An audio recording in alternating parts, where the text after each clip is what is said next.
اسی طریقے سے یہ سمجھیے کہ جب دین کی اصل حقیقت جو ہے وہ کمزور پڑے گی، اس سے ذہنی رشتہ کمزور پڑے گا، دلی لگاؤ کم ہو جائے گا، تو کچھ اور چیزیں آئیں گی جو اس خلا کو پر کریں گی۔ وہ کیا چیزیں تھیں جو تاریخ بنی اسرائیل میں آئیں؟ وہ تھے اب سفلی اعمال، ٹونے ٹوٹکے، جادو، عملیات، ان کے نتیجے، اس کے ذریعے سے کچھ چیزیں حاصل کرنے کی کوشش کرنا، یہ گویا کہ پرورشن، دین کی پرورشن ہے۔ یہ وہ آکلٹ سائنسز جو ان کے ہاں پھر شروع ہوئی، ان کی دلچسپیاں ان چیزوں کے ساتھ ہوتی چلی گئیں۔ یہاں اب بقیہ جو حصہ ہے، اگرچہ یہ بہت طویل آیت ہے جو آ رہی ہے پہلی، لیکن بہرحال اس میں 2 آیتوں پر ہی بقیہ یہ رکوع مشتمل ہے، جس میں سے پہلی آیت بہت طویل ہے۔ یہ ہے وہ شے پھر جو خود ہمارے ہاں بھی آپ دیکھیں گے کہ پھر مذہب کا تعلق جو ہے وہ ان چیزوں کے ساتھ رہ جاتا ہے۔ وہ عملیات ہیں، وہ ٹونے ٹوٹکے ہیں، وہ خاص قسم کے جو ہے وہ اعمال قرآنی پر آپ کو پوری پوری کتابیں مل جائیں گی۔ فلاں کام کے لیے اس آیت کا ورد کرو، اور فلاں کام کے لیے جو ہے اس کا چلا کھینچو، اور فلاں کے لیے وہ قرآن مجید پھر اب وہ کتاب ہدایت نہیں، وہ کسی ریولیوشن کا مینول نہیں رہا۔ وہ قرآن مجید جو ہے وہ انسانی زندگی کے پیچیدہ مسائل کے حل کے لیے ادھر رجوع نہیں ہو رہا ہے، بلکہ وہ یہ کہ یہ جو آپ کی ضروریات ہیں یا کوئی اپنے مشکلات ہیں ان کے حل کے لیے اب اس کو ایک ذریعہ بنا کر وہ عملیات، اس کے حوالے سے قرآن مجید جو ہے وہ گویا کہ مسلمانوں کی دلچسپی کا موضوع بنا۔ تو گویا کہ جیسا کہ میں نے عرض کیا تھا کہ یہ ساری چیزیں وہ بتائی جا رہی ہیں کہ جو وہاں ہوئی ہاں ہمارے ہاں بھی ہوئی ہیں۔ جیسے کہ حضور نے فرمایا تھا صلی اللہ علیہ وسلم، لَتَتَّبِعُنَّ سُنَنَ مَنْ كَانَ قَبْلَكُمْ، تم لازماً ان لوگوں کی پیروی کرو گے کہ جو تم سے پہلے تھے، یہاں تک کہ اگر وہ گوہ کے بل میں گھسے تھے تو تم بھی گھسو گے۔ اور اس سے بھی آگے بڑھ کر آپ نے بات کہی، میں اسے نہیں دوہرا رہا ہوں، دوبارہ بار بار میں بیان کر چکا ہوں۔ لوگوں نے پوچھا حضور کن کے بارے میں فرما رہے ہیں؟ کیا یہ الیہود والنصارى؟ آپ نے فرمایا فمن، وہ نہیں تو اور کون؟ جو گمراہیاں ان کے آئیں تمہارے ہاں بھی آئیں گی، جو ان کو مغالطے ہوئے تمہارے ہاں بھی ہوں گے، جو من گھڑت عقائد انہوں نے ایجاد کر لیے تھے تم بھی ایجاد کرو گے۔ اور دوسری حدیث وہ ہے کہ جو حالات ان پر وارد ہوئے وہ تم پر بھی وارد ہوں گے، جیسے عذاب کے کوڑے ان پر پڑے تم پر بھی پڑیں گے، جیسے اللہ تعالیٰ کی طرف سے سرزنش ان کو ہوئی ہے مختلف مراحل پر ان کی تاریخ کے دوران تمہیں بھی ہوگی۔ وہ تو پھر ایک مستقل موضوع ہے جس پر کہ یہ 2 سابقہ اور موجودہ امتوں کا ماضی، حال اور مستقبل نامی جو میری اس وقت موجود کتاب ہے اس میں اس کی تفصیل موجود ہے۔ بہرحال اب آئیے اس کا مطالعہ کیجیے۔ وَاتَّبَعُوا مَا تَتْلُو الشَّيَاطِينُ عَلَىٰ مُلْكِ سُلَيْمَانَ۔ اب دیکھیے وَاتَّبَعُوا، جب انہوں نے کتاب کو چھوڑا، دی تو گئی تھی کتاب اور کہا گیا تھا اسے مضبوطی سے تھامو، یہ میثاق جب لیا گیا ان سے، خُذُوا مَا آتَيْنَاكُمْ بِقُوَّةٍ، یہ کتاب ہم نے تمہیں دی ہے اسے مضبوطی کے ساتھ پکڑ رکھو۔ جب کتاب کو چھوڑا تو جو خلا پیدا ہوا، وَاتَّبَعُوا مَا تَتْلُو الشَّيَاطِينُ عَلَىٰ مُلْكِ سُلَيْمَانَ، پیروی کی انہوں نے، اتباع کیا انہوں نے اس شے کا کہ جس کی پیروی کر رہے تھے، جس کے پیچھے پڑے ہوئے تھے، جس کا اتباع کر رہے تھے شیاطین، اور شیاطین سے مراد یہاں جنات ہیں، سرکش جنات۔ علی ملک سلیمان، علی ملک سلیمان سے مراد ہے علی عہد ملک سلیمان، سلیمان کی حکومت کے دوران، اس دور میں شیاطین جن چیزوں کے ساتھ دلچسپی رکھتے تھے، جو ان کے معمولات تھے، انہوں نے اس کا اتباع کیا، اس کی پیروی کی۔ اب اس کو نوٹ کر لیجئے کہ چونکہ حضرت سلیمان علیہ السلام کے بارے میں ہمیں معلوم ہے کہ جنات پر اللہ تعالیٰ نے انہیں تسلط عطا کیا تھا، ان کی حکومت اس اعتبار سے تاریخ انسانی میں اس کی کوئی دوسری نظیر نہیں ہے۔ ایک مقام پر قرآن مجید میں ان کی دعا بھی یہ نقل ہوئی ہے کہ اللہ مجھے وہ حکومت عطا فرما جو کسی اور کو تو عطا نہ کرے۔ اللہ تعالیٰ نے ان کی دعا قبول کی ہے۔ تو جہاں تک تو ملکی تعلق ہے، دنیا کی عام سلطنت کے اعتبار سے ان کی سلطنت کوئی بہت بڑی سلطنت نہیں تھی، ان کی سلطنت کی حدود یہی تھے، دریائے نیل سے لے کر دریائے فرات تک، اور اسی کو یہ لوگ اسی لیے کہتے ہیں کہ ہماری میراث ہے یہ گریٹر اسرائیل جو ہے، وہ نائل ٹو یوفریٹ، یہ ہے ہمارا، یہ علاقہ ہے، یہ ہماری میراث ہے، یہ یہاں پر گریٹر اسرائیل قائم کر کے رہیں گے۔ تو حضرت سلیمان علیہ السلام کی حدود مملکت تو کوئی ایسی لمبی چوڑی نہیں، دنیا میں اس سے بڑی بڑی سلطنتیں رہی ہیں، رومن امپائر اس سے کہیں بڑی رہی ہے، خود مسلمانوں کی سلطنت جو ہے وہ اس کا 20 گنا سلطنت جو ہے وہ تو حضرت عثمان کے زمانے میں ہو گئی تھی رضی اللہ تعالیٰ عنہ۔ اسی طریقے سے یہ سلطنت عثمانیہ جو آٹومان امپائر وہ کہیں بڑی تھی، لیکن یہ کہ اس کی جو نظیر جو نہیں ہے کسی اعتبار سے، جو کنٹرول انہیں ہوا پر دیا گیا، یعنی عناصر فطرت کے اوپر بھی جو کنٹرول دیا گیا، اسی طریقے سے جنات پر جو کنٹرول دیا گیا، اسی طریقے سے حیوانات پر، پرندوں پر، ان کو بھی استعمال کرنا، ان کی بولیاں جو ہیں ان کو بھی سمجھنا، یہ چیزیں ہیں در حقیقت ڈائمنشنز جو ہیں ان کے، جو اللہ تعالیٰ نے اقتدار انہیں عطا کیا تھا، اس کے ڈائمنشنز اتنے ہیں، ملٹی ڈائمنشنل، کہ اس کی کوئی دوسری نظیر نہیں ہے تاریخ انسانی کے اندر موجود۔ بہرحال اسی میں چونکہ یہ جنات بھی تھے، اس وقت گویا کہ انسانوں کا اختلاط ان جنات کے ساتھ رہا ہے، اور ان جنات کے اندر جہاں سرکش تھے، ویسے تو یہ کہ وہ سرکش بھی اس وقت تو ان کے تابع تھے، قرآن مجید میں موجود ہے، مقررین بالاسفار، وہ زنجیروں کے اندر جکڑے ہوئے ہوتے تھے جبکہ کام ان سے لیا جا رہا تھا۔ وہ تو اللہ تعالیٰ نے خصوصی ایک معجزانہ غلبہ ہے جو حضرت سلیمان علیہ السلام کے اوپر عطا کیا تھا، لیکن ان کا جو اختلاط رہا انسانوں کے ساتھ، اس میں ان شیاطین جن نے یہ عملیات اور سفلیات اور یہ دھندے جو ہے، یہ ان کے ہاں گویا کہ چھوت لگ گئی ان چیزوں کی بنی اسرائیل کو اسی زمانے میں۔ وَاتَّبَعُوا مَا تَتْلُو الشَّيَاطِينُ، یہ لفظ تتلو کو بھی سمجھ لیجئے، یہ تلاوت کا لفظ بھی اسی سے ہے، تلا یتلو تلاوتن، اس کے معنی پڑھنا، اور تلا یتلو تلون، اس کے معنی ہے پیروی کرنا۔ جیسے کہ آتا ہے چاند جو ہے وہ گویا کہ پیچھے پیچھے آتا ہے سورج کے، والشمس وضحاها والقمر اذا تلاها، تلاها سورج کے پیچھے آ رہا ہے، تو اتباع کرنا، پیچھے پیچھے چلنا۔ اور جب ہم تلاوت کرتے ہیں تو گویا کہ دونوں معنی موجود ہوتے ہیں، اس لیے کہ تلاوت میں آپ پڑھ رہے ہیں، وہ تو تلا یتلو تلاوتن ہو گیا، اور تلاوت میں آپ ٹیکسٹ کو فالو کر رہے ہوتے ہیں، بلکہ بعض لوگ جو ہیں تو آپ نے دیکھا ہوگا ان کی انگلی بھی ساتھ ساتھ چل رہی ہوتی ہے، تو گویا کہ وہ ساتھ ساتھ ٹیکسٹ کو فالو کر رہے ہیں، تو یہ دونوں جو مفہوم اس میں شامل ہیں۔ وَاتَّبَعُوا مَا تَتْلُو الشَّيَاطِينُ عَلَىٰ مُلْكِ سُلَيْمَانَ، حضرت سلیمان علیہ السلام کے عہد حکومت میں شیاطین جن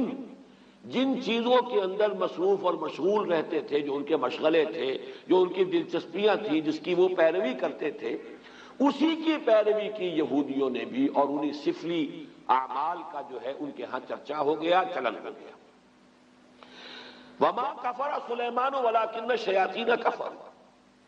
یہاں پر یہ آگے بات بڑھانے سے پہلے اللہ تعالیٰ نے ایک وضاحت فرما دی ہے، اور سلیمان نے ہرگز شرک نہیں کیا، کفر نہیں کیا، بلکہ در حقیقت وہ کفر کرنے والے شیاطین تھے۔ وما کفر سلیمان ولکن الشیاطین کفروا، اور شیاطین تھے جنہوں نے کفر کیا، یعنی اگر اس کی نسبت سلیمان کی طرف کی جا رہی ہے تو غلط ہے۔ آپ کے علم میں ہوگا کہ ہمارے ہاں آج تک بھی یہ جو اعمال وغیرہ ہوتے ہیں نقش سلیمانی کے نام سے خاص تعویذ ہوتے ہیں، یہ وہی روایت چلی آ رہی ہے، حضرت سلیمان علیہ السلام کی طرف منسوب کیا انہوں نے، اور یہودیوں نے خاص طور پر بڑا بڑا ان کے اوپر الزام لگائے ہیں حضرت سلیمان علیہ السلام پر، اور ان کو جادوگر قرار دیا ہے۔ چنانچہ میں یہاں پہ آپ کو مولانا عبد الماجد دریابادی نے جو حوالے دیے ہیں، سلاطین جو ایک یعنی جو چیپٹر ہے تورات کا، اس میں حضرت سلیمان کے بارے میں یہ الفاظ موجود ہیں، اور جب سلیمان بوڑھا ہوا تو اس کی جوروؤں نے اس کے دل کو غیر معبودوں کی طرف مائل کر دیا، اور اس کا دل اپنے خدا کی طرف سے کامل نہ تھا۔ یہ بات حضرت سلیمان کے بارے میں تورات کہہ رہی ہے، معاذ اللہ۔ قرآن مجید میں آپ دیکھیں گے اکثر و بیشتر ایسے جب جملے آ جاتے ہیں کہ جیسے کہ ایک بات چلتے چلتے اچانک ایک بات اللہ تعالیٰ فرما دیتے ہیں، اور اس وقت وہ آدمی کو اگر معلوم نہ ہو تو حیران بھی ہوتا ہے کہ اس بات کے کہنے کی یہاں چندہ ضرورت نہیں تھی۔ جیسے سورہ قاف میں ہے، ہم نے آسمان اور زمین اور جو کچھ ان کے مابین ہے 6 دنوں میں پیدا کیا، وما مسنا من لغوب، اور ہمیں کوئی تکان نہیں طاری ہوئی، ہم پر کوئی تکان طاری نہیں ہوئی۔ مسلمان اس کو پڑھتے ہوئے حیران ہو جائے گا کہ کون شخص ہوگا جو یہ گمان کر سکتا ہے کہ اللہ کو تکان بھی لاحق ہو سکتی ہے۔ تو ایسی بات کی تردید کی ضرورت کیا ہے؟ یہ بات کھلتی کب ہے؟ جب آپ تورات پڑھیں، وہاں لکھا ہوا کہ اللہ تعالیٰ نے آسمان اور زمین 6 دن میں پیدا کیے اور 7ویں دن آرام کیا۔ اب یہ جو آرام کا تصور ہے، یہی ہے در حقیقت ویکینڈ جو چلا آ رہا ہے ان کے ہاں، یہ 6 دن کام کرو 1 دن آرام کرو، یہ تصور پوری مغربی تہذیب کا ویکینڈ کا تصور یہ ہے کہ اللہ نے بھی آسمان اور زمین 6 دن میں پیدا کیے اور پھر 7ویں دن جو ہے اس نے آرام کیا، گویا کہ تکان لائق ہوئی۔ وہاں پر اب وہ چلتے چلتے وَلَقَدْ خَلَقْنَا السَّمَاوَاتِ وَالْأَرْضَ وَمَا بَيْنَهُمَا فِي 6 أَيَّامٍ وَمَا مَسَّنَا مِن لُغُوبٍ، ہمیں کوئی تکان طاری نہیں ہوئی۔ اسی طرح کا معاملہ یہاں ہے کہ چونکہ تورات کے مرتبین نے یہ سب کچھ کیا ہے، حضرت سلیمان علیہ السلام کے بارے میں تو میں آپ کو ایک اور جملہ سناتا ہوں، کیونکہ امام طبری نے اپنی جو ان کی علامہ ابن جریر طبری نے اپنی تفسیر میں اس کو نقل کیا ہے، وہ بھی میں سناؤں گا، لیکن ایک دوسرا اور بھی قول جو مولانا عبد الماجد دریابادی نے نقل کیا ہے، سو از بس کہ اس کا دل خداوند اسرائیل کے خدا کی جانب سے برگشتہ ہوا، اس لیے خداوند سلیمان پر غضبناک ہوا، اور اس نے اسے حکم دیا تھا کہ وہ اجنبی معبودوں کی پیروی نہ کرے، پر اس نے اپنے خداوند کے حکم کو یاد نہ رکھا۔ وہی کنگز سلاطین نامی جو چیپٹر ہے اولڈ ٹیسٹمنٹ کا، اسی سے یہ دونوں میں نے آپ کو حوالے سنائے ہیں، اس کی نفی ہے جو قرآن نے یہاں کیا ہے، وَمَا كَفَرَ سُلَيْمَانُ وَلَٰكِنَّ الشَّيَاطِينَ كَفَرُوا۔ سلیمان تو ہمارے بندے، ہمارے نبی اور ہمارے پسندیدہ بندے، ان کی طرف اس طرح کی نسبت کرنا جو ہے یہ غلط ہے، یہ شیاطین تھے، وہاں جنات تھے، اس وقت چونکہ رہا اختلاط، انہوں نے یہ سارا جو ہے کفر پھیلایا، اور یہ سارے سفلی علوم جو ہے وہ ان کے ذریعے سے یہودیوں کے اندر سرایت کر گئے۔ یہاں میں علامہ ابن جریر طبری کا بھی حوالہ آپ کو سنا دوں، قال بعض احبار الیہود، علامہ ابن جریر فرماتے ہیں کہ یہود کے بڑے بڑے علماء میں سے بعض نے یہ کہا ہے، وہ یہ کہتے تھے آپس میں، الا تعجبون من محمد، آپس میں گفتگو کرتے ہیں تمہیں تعجب نہیں ہوتا محمد پر صلی اللہ علیہ وسلم، یزعم ان ابن داؤد کان نبیا، وہ یہ بتا رہا ہے، کہہ رہا ہے محمد صلی اللہ علیہ وسلم کہ ابن داؤد یعنی حضرت داؤد کے بیٹے تھے حضرت سلیمان، وہ نبی تھے، وما کان الا ساحرا،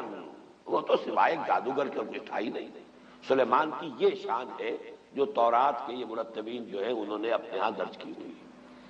تو اس کی نفی قرآن مجید نے یہاں کی ہے۔ جہاں جہاں موقع ملتا ہے، جو بھی پردے ڈال دیے گئے تھے انبیاء کی سیرت و کردار پر یا داغدار کر دیا گیا تھا، قرآن مجید نے ان داغوں کو دھبوں کو دھویا ہے، اور اس کا بھی ایک خاص سبب تھا اصل میں، کیوں بنی اسرائیل نے اپنے انبیاء کی سیرتوں کو داغدار کیا، اس کا سبب بھی سمجھ لیجئے۔ دیوانہ بکار خیش ہوشیار یہ بغیر کسی سبب اور بغیر کسی مقصد کے نہیں تھا۔ جب ان کے علماء کے اندر اخلاقی زوال آیا، انحطاط آیا، اب لوگ ان پر انگلیاں اٹھاتے تھے کہ تم اتنے بڑے عالم ہو کر، اتنے بڑے مذہبی رہنما ہو کر، یہ تمہاری حرکت۔ انہوں نے اپنے دفاع میں نبیوں کے اوپر اس طرح کے چھینٹے اڑا کر کہ یہ تو ہوتا ہی ہے، جب نبی ایسے تھے تو اگر ہمارے ذریعے سے کچھ ہو گیا تو کون سی بڑی بات ہو گئی، ہم تو پھر نبی بھی نہیں ہیں۔ یہ اپنے آپ کو بچانے کے لیے در حقیقت، اور یہ اس کی مثالیں اور بھی تاریخ میں آپ کو ملیں گی، میں زیادہ تفصیل میں نہیں جانا چاہتا، لیکن اس وقت صرف یہ وضاحت میں کرنا چاہتا تھا کہ وما کفر سلیمان ولکن الشیاطین کفروا یعلمون الناس السحر، وہ لوگوں کو سحر سکھاتے تھے۔ اب یہ سحر جو ہے، جو کہ شریعت محمدی صلی اللہ علیہ وسلم میں یہ کفر ہے، آگے آ جائے گا، اس کی وضاحت کی گئی ہے۔ جادو ہے تو حقیقت، لیکن جادو کرنا کفر ہے، اگرچہ اس میں اختلاف ہمارے بعض فقہا کا ہے کہ آیا سیکھا بھی جائے یا نہ جائے، یعنی اس لیے کہ بعض اوقات توڑ کرنا پڑتا ہے کسی جادو کا، تو اگر آپ اس فن کے واقف نہیں ہوں گے تو آپ اس کا توڑ کیسے کریں گے؟ اس حوالے سے تو رائے ہے کہ اس کی معلومات اس کے بارے میں حاصل کی جا سکتی ہیں، لیکن بعض فقہا کے نزدیک اس کا سیکھنا کرنا تو ہے ہی ہے کفر، اس میں تو شک ہے ہی نہیں، خود جادو کرنا، لیکن جادو کا علم حاصل کرنا یہ بھی کفر ہے، یہ بھی ممنوع ہے، یہ بھی حرام ہے۔ اس لیے ایک ظاہر بات ہے کہ وہ ذریعہ کفر بننے والی شے ہے۔ یعلمون الناس السحر، اس کی اصل حقیقت کیا ہے وہ میں ذرا تھوڑی دیر میں آگے جو موضوع آ رہا ہے اس کے حوالے سے بات کروں گا۔ وما انزل علی الملکین ببابل ہاروت و ماروت، یہ ماں جو ہے اس کا عطف ہے واتبعوا ما تتلو الشیاطین، وہ ماں جو آیا تھا انہوں نے پیروی کی اس شے کی جو شیاطین جن جس مشغلوں کے اندر مصروف رہے تھے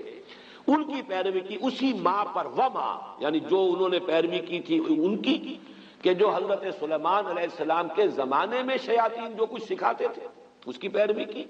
وما انزل علی الملکین ببابل ہاروت و ماروت، اور پیروی کی انہوں نے اس کی جو نازل کیا گیا دو فرشتوں پر جو ہاروت اور ماروت تھے بابل میں۔ یہاں پہلے میں چاہتا ہوں کہ جو مختلف آراء ہیں وہ بیان کر دوں۔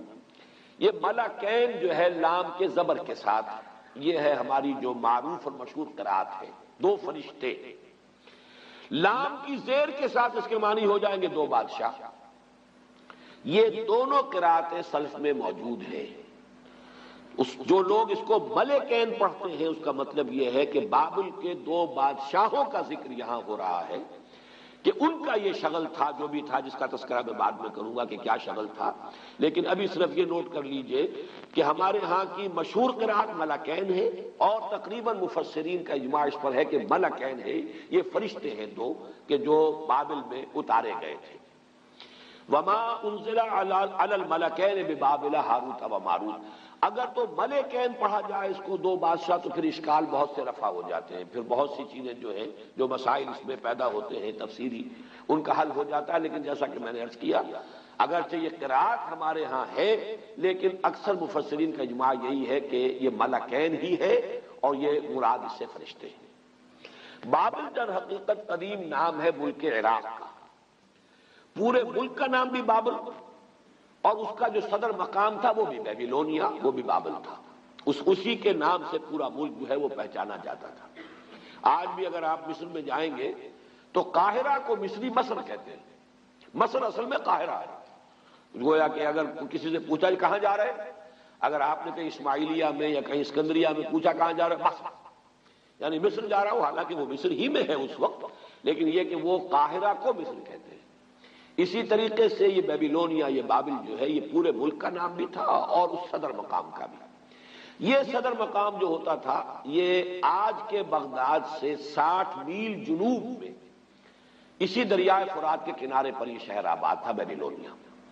تو در حقیقت وہاں چونکہ اب یہ ذہن میں رکھیے کہ فلسطین مغرب میں ہے، شام کا علاقہ ہے، یہ عراق جو ہے یہ اس کے مشرق میں ہے، اس سے مشرق میں پھر ایران ہے۔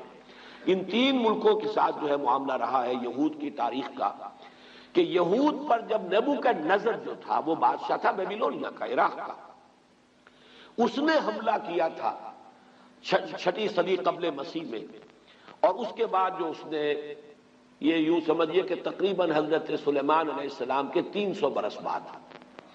حضرت سلیمان کا زمانہ تو یہ تو گویا کہ تاریخ بنی اسرائیل کا جو ان کا گولڈن پیریڈ ہے، سنہری دور، اس کا نقطہ عروج ہے حضرت سلیمان کا دور۔